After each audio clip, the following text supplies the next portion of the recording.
If you've ever thought HOA horror stories were just suburban myths, let me tell you about the week I learned just how real and how personal this stuff can get.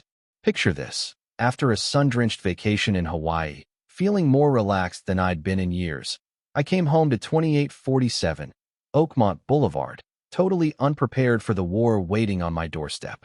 Literally. See, I'd cut my trip short because, ironically, I missed the peace and quiet of home. You know, the comfort of my own bed, my little yard, the routine of a software engineer's life. That was the dream. Instead, what I got was a rude awakening, and I do mean rude. My Uber had barely pulled away before I spotted her, a woman crouched by the side of my house, wire cutters in hand, attacking my electrical cables like she was on some kind of covert mission. She looked straight out of a "Can I speak to your manager?" meme, platinum hair, black blazer, heels in the dirt, snipping wires with a manic intensity that made me wonder if I'd wandered onto the set of some twisted home improvement show. I dropped my suitcases so hard the whole block probably heard. "Excuse me, what the hell are you doing?" I blurted out. She actually clutched her chest like I'd scared her half to death. "Oh, you nearly gave me a heart attack. What are you doing here?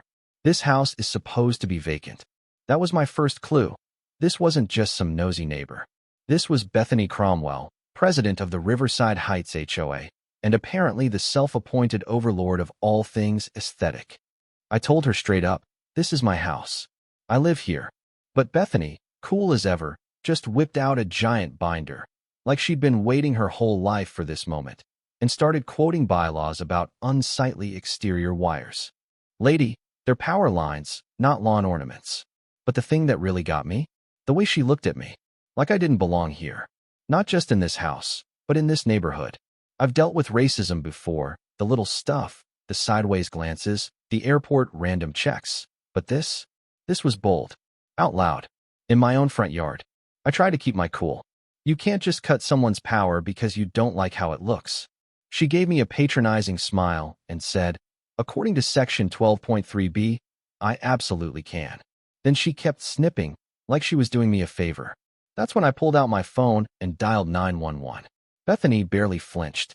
"I'm sure the police will be very interested in your many violations." Like, the confidence, or the delusion, was off the charts. 12 minutes later, Officer Martinez showed up, looking like he'd seen it all, probably because he had. Bethany played her part to perfection, suddenly a damsel in distress, painting me as aggressive, while literally standing over the mutilated remains of my electrical system. She spun this whole story about possible break-ins and community safety. It was like watching someone try to win an Oscar for Best Supporting Neighborhood Villain. I gave Martinez my ID, mortgage statement, even some family photos for good measure. He glanced at Bethany's binder and the disaster she'd made, then told her, "Ma'am, you can't just cut people's wires. That's destruction of property." But the real kicker? "That's a civil matter," he said. "You'll have to take it up with the HOA." Bethany just smiled, Cheshire Cat style, and reminded me to address the violations promptly, as if she hadn't just wrecked half my electrical system. I stood in my darkened house, candles burning, realizing I'd stumbled into some twisted version of HOA Monopoly, and she was playing to win. Now, I don't back down easy.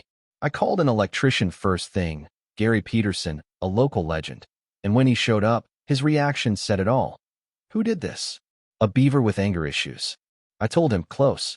HOA president with a power complex. Gary shook his head and laid it out. She'd wrecked everything, from the main line to my security system. The estimate? Nearly $5,000. $5,000, just for coming home from vacation. And as if on cue, Bethany showed up again. Different black outfit, clipboard this time. She actually tried to bill me for her time.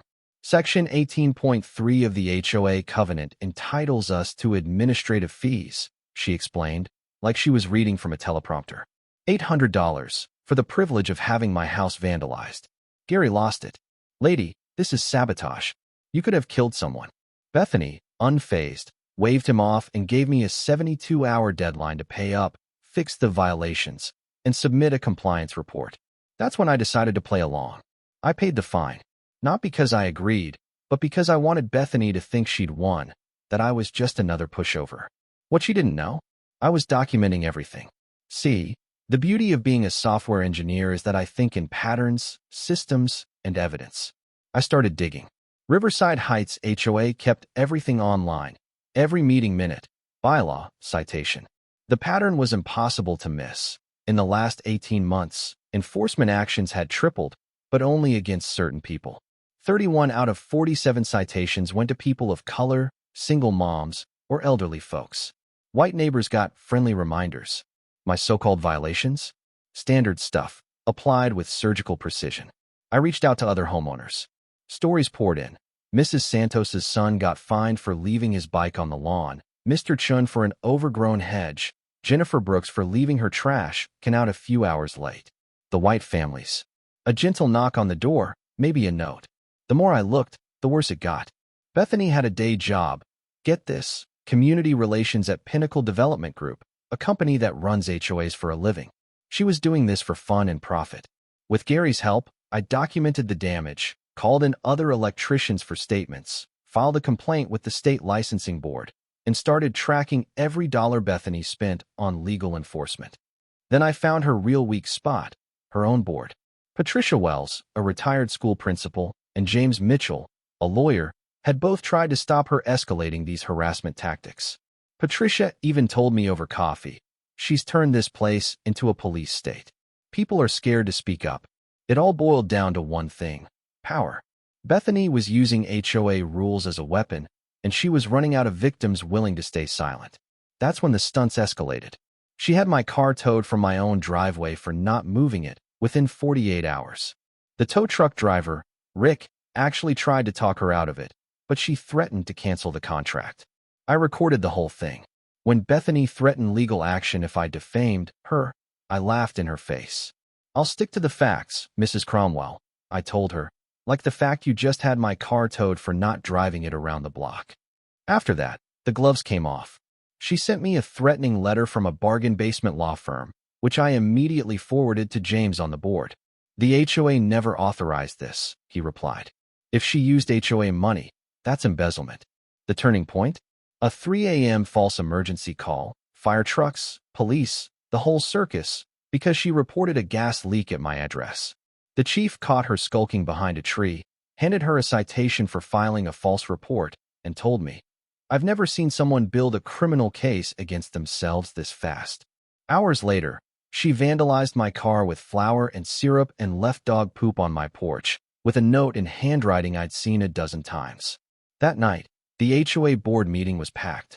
Bethany tried to play the victim, blaming me for undermining legitimate authority, but the crowd wasn't buying it. Patricia moved for a vote of no confidence.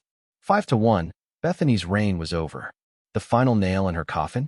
I played a recording of her not-so-subtle threats, telling me people who don't fit in should relocate. The room went silent, then erupted. Maria Santos stood up, her voice shaking. "It's time for you to be the one who moves."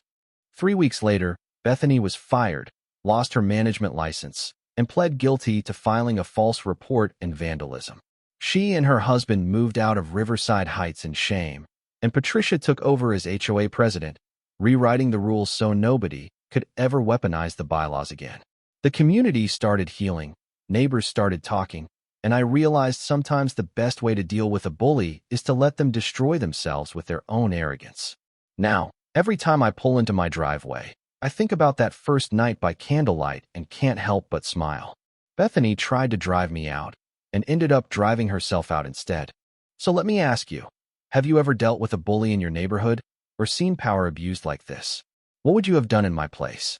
Drop your thoughts below. Let's talk about where the line is between rules and harassment, and whether you think justice was really served in this story. Don't forget to share your own stories and subscribe for more wild HOA tales.